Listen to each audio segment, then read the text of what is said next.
أعوذ بالله من الشيطان الرجيم.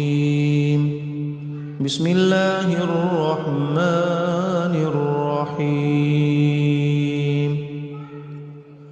الرحمن علم القرآن خلق الإنسان علمه البيان. الشمس والقمر بحسبان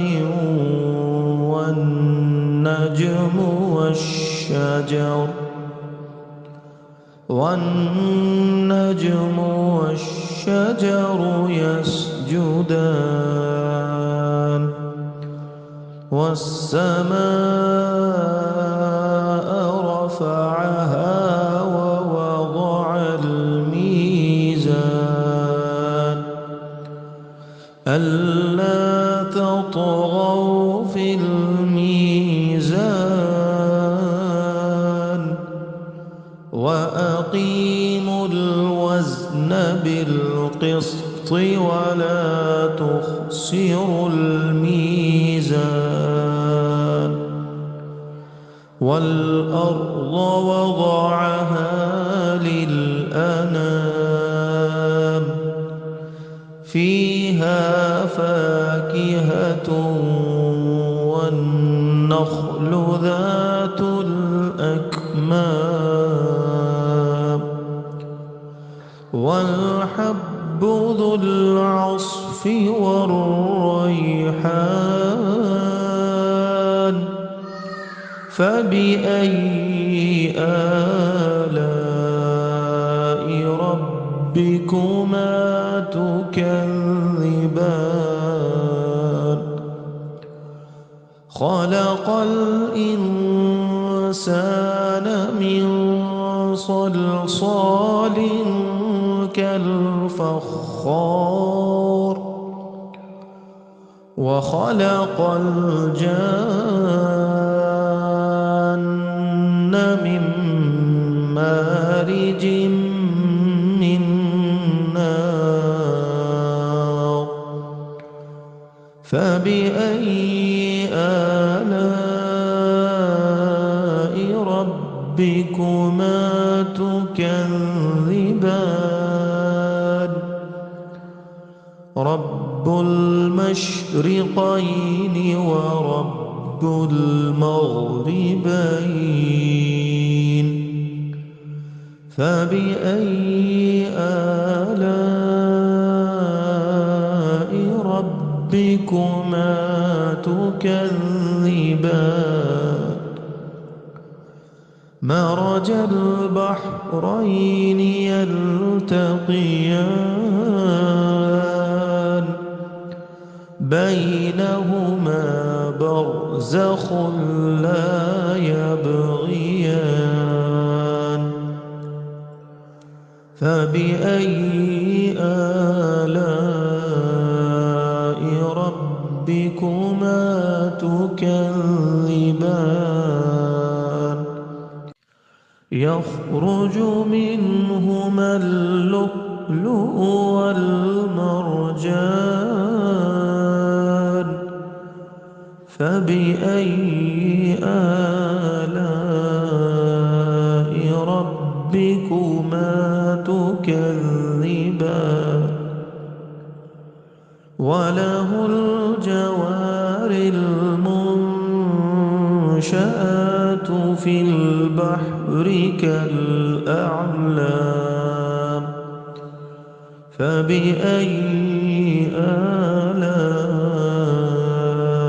ربكما تكذبان؟ كل من عليها فان ويبقى وجه ربك ذو الجلال والإكرام. فبأي آلاء ربكما تكذبان يسأله من في السماوات والأرض كل يوم هو في شأن فبأي آلاء ربكما تكذبان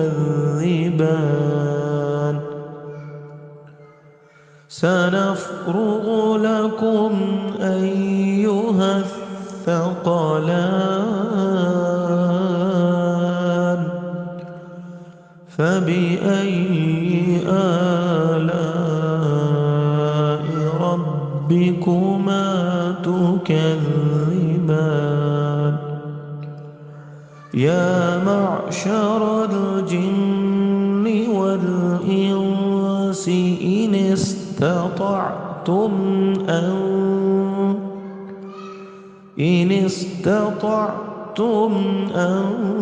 تنفذوا من أقطار السماوات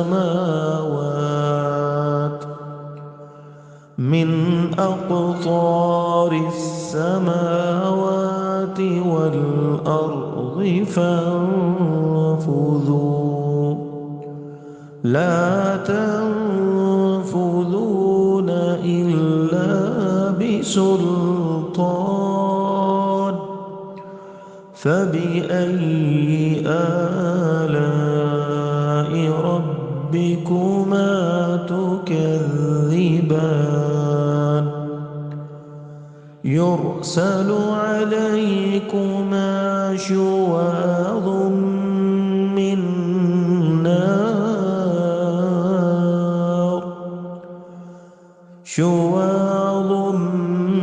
من نار ونحاس فلا تنتصران فبأي آلاء ربكما تكذبان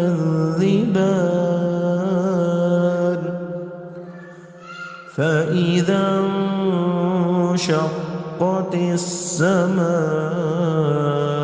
فكانت وردة كالدهان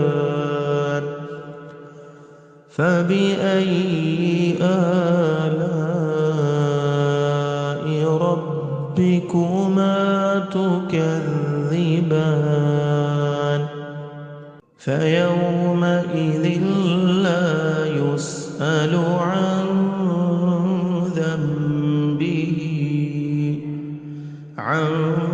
ذنبه إنس ولا جان فبأي آلاء ربكما تكذبان يعرف المجرمون بسيماهم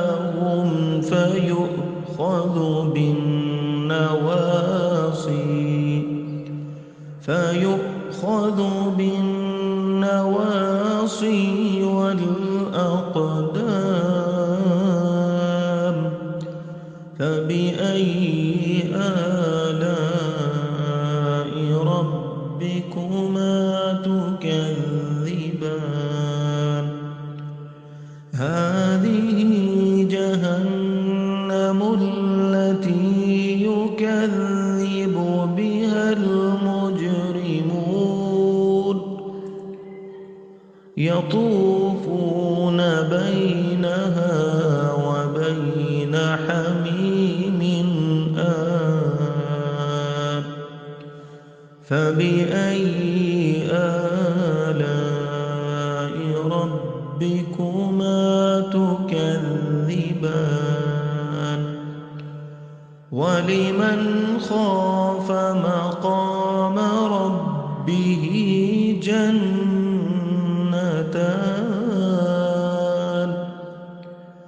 فبأي آلاء ربكما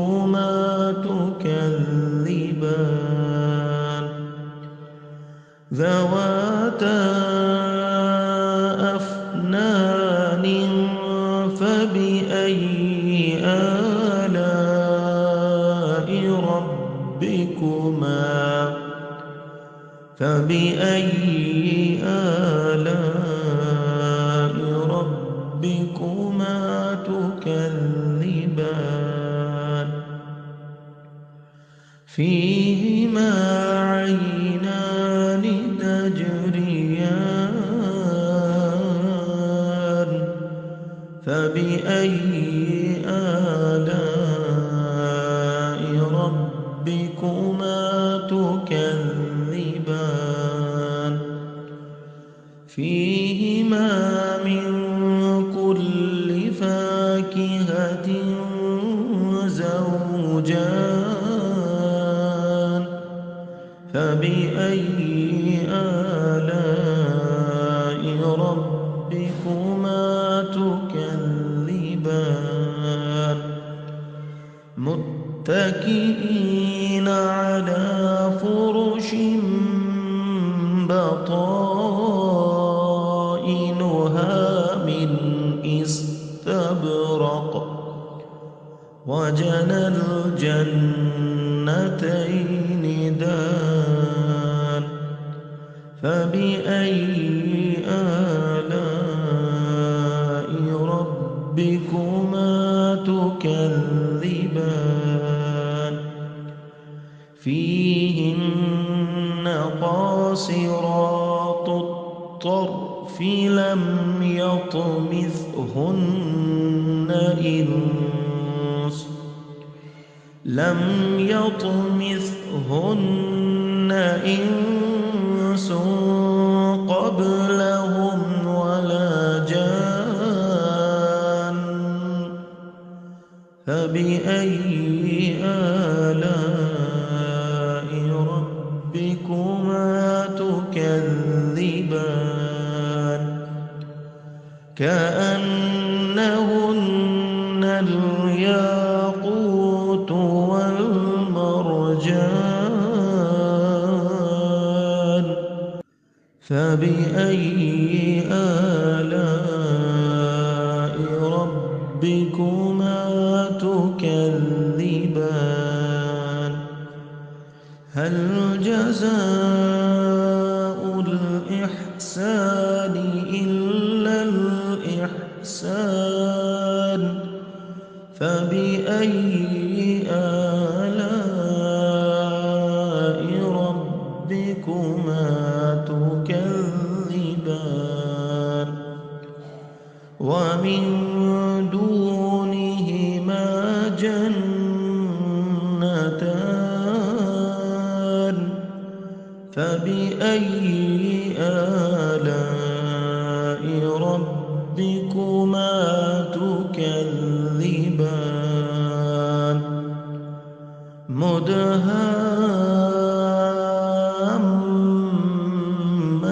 مدهامتان فبأي آلاء ربكما تكذبان فيهما عينان نضاختان فبأي آلاء ربكما تكذبان فيهما فاكهة ونخل ورمان فبأي آلاء ربكما